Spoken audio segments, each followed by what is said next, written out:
સુરતમાં ચિરાગ ગોટીના એક બાદ એક આતંકનો ખુલાસો સામે આવી રહ્યો છે। તેની ધરપકડ થયા બાદ તેને કોર્ટમાં રજૂ કરાયો।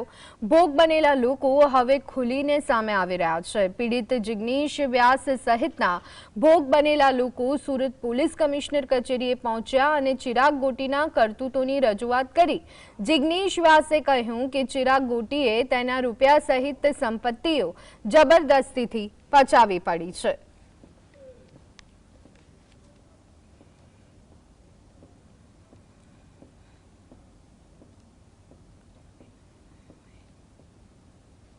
मारा करोड़ों रुपयाना व्यवहार ने जीरो करी मारा माँ बाप मारा भाईओ ने धमकी आपी आपीने बधु लखाई लीधु छे।